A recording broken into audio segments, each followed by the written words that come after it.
Olá, meu amado irmão, minha irmã, você que nos assiste. Que a graça e a paz de Jesus esteja com você e com toda a sua família. Dando continuidade ao vídeo passado, que falamos sobre Atos 2:42, retratando a questão e perseveravam na doutrina dos apóstolos, hoje nós vamos continuar o verso 42 do capítulo 2 de Atos e mencionar a importância da comunhão que os irmãos devem ter na igreja. Acompanhe comigo a leitura de Atos 2:42. Diz assim a palavra de Deus: E perseveravam na doutrina dos apóstolos e na comunhão, no partir do pão e nas orações. Queridos, quando nós olhamos para o texto, nós podemos perceber um pouco da vida da igreja primitiva. A narrativa de Atos 2:42 a 47 retrata a questão, um pouco da história da igreja após o Pentecoste. O período narrado aqui no texto equivale a mais ou menos, segundo alguns, de 2, 3 até 5 anos da igreja primitiva. Da forma como eles viviam, como a igreja se desenvolveu, e assim você percebe no desenvolvimento de todo o livro de Atos. Hoje eu quero continuar o assunto falando sobre a vida da igreja primitiva, retratando a questão de que a igreja primitiva era uma igreja comprometida com a comunhão. Então vejamos, no Novo Testamento, você sempre vai perceber que palavras eram utilizadas para se referir à questão de coletividade. Isto é, você vê assim, comunidade, povo de Deus, família, irmãos, corpo de Cristo e templo de Deus. São termos utilizados aí no Novo Testamento, especialmente no livro de Atos.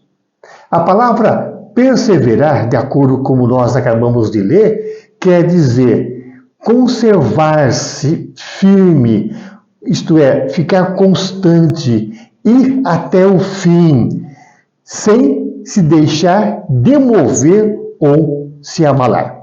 A igreja muitas vezes fala de perseverar na doutrina, perseverar na prática da ceia e nas orações. Entretanto, o versículo também coloca a necessidade de se perseverar na comunhão. O termo grego utilizado aí é koinonia.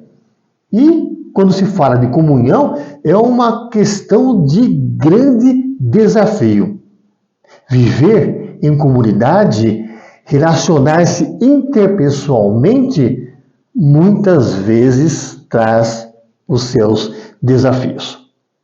A comunhão observada na Igreja de Cristo não é um mero fenômeno social.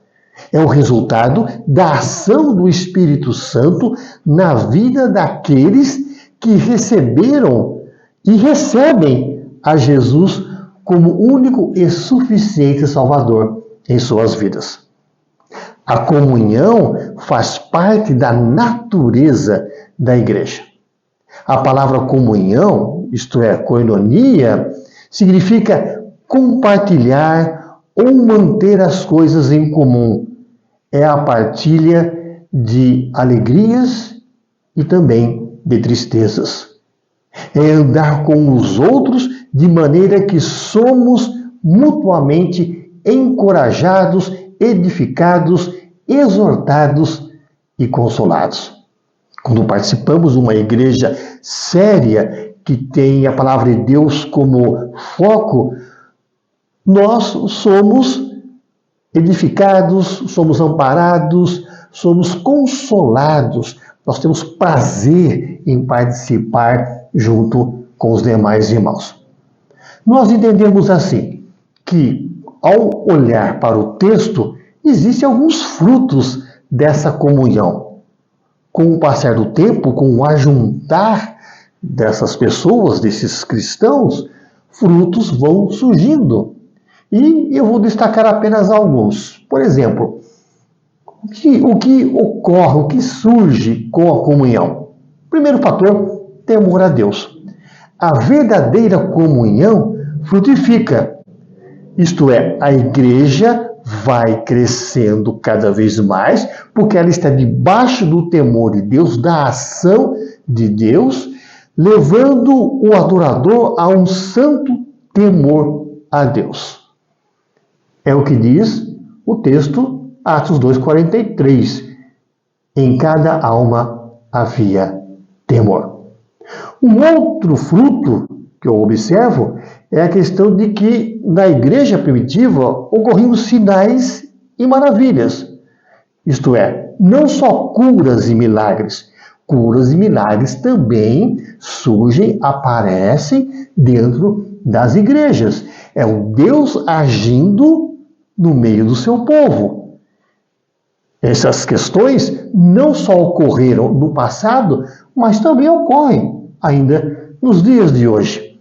Agora, você vai perceber que curas ou sinais e maravilhas ocorrem também no século XXI, sim. Por quê? Porque as pessoas, os crentes, têm prazer em viver em um grupo saudável. Milagre maior é o ajuntamento de pessoas com pensamentos diferentes, com ideias diferentes, culturas diferentes, posição social diferente, mas todos debaixo do poder e convivendo com o Senhor Jesus. Todos estão debaixo desse poder que faz com que todos se tornem iguais. Não há diferença na Igreja de Cristo. Um outro fruto é a assistência social. Uma igreja que cultiva uma verdadeira comunhão tem prazer e vai auxiliar e ajudar aquelas pessoas que passam por necessidades.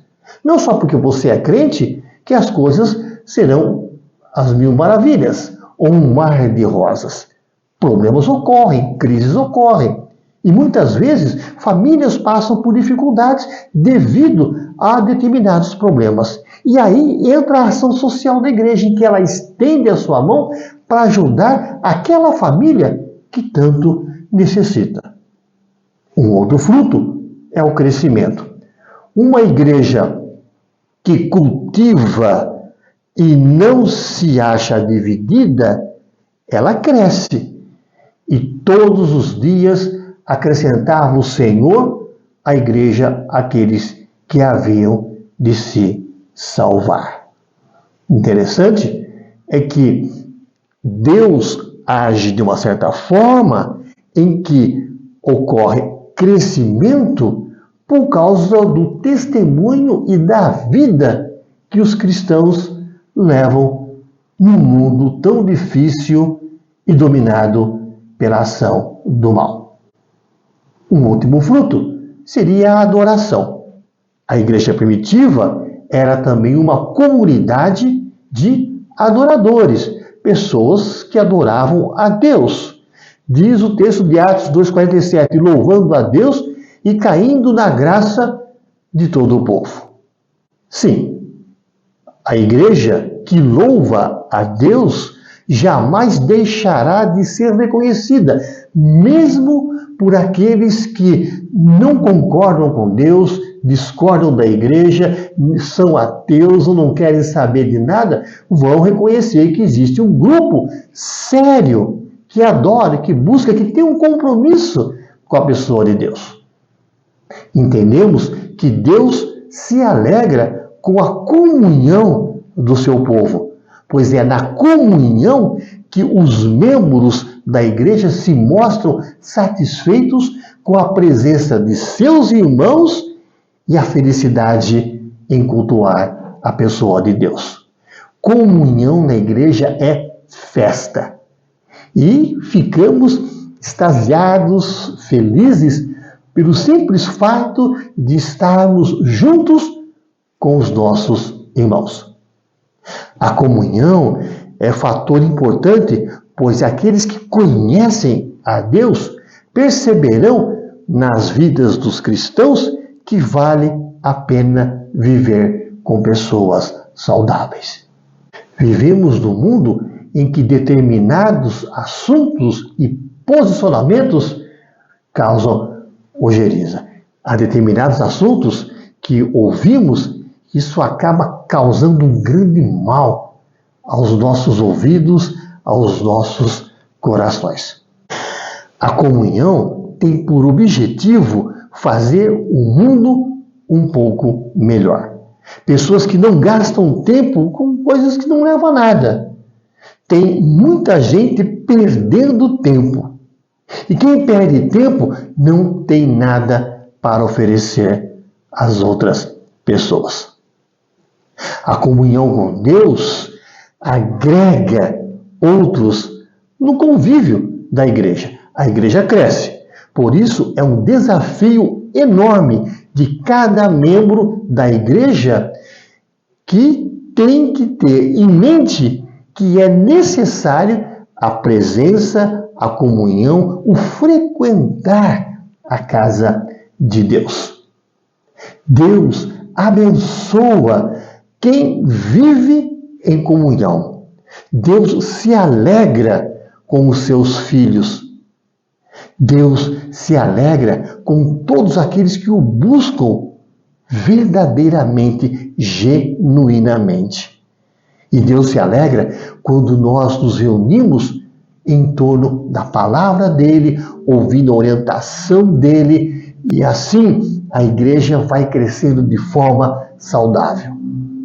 Os que não têm prazer nessa prática, infelizmente, vivem isolados, desanimados e até mesmo doentes.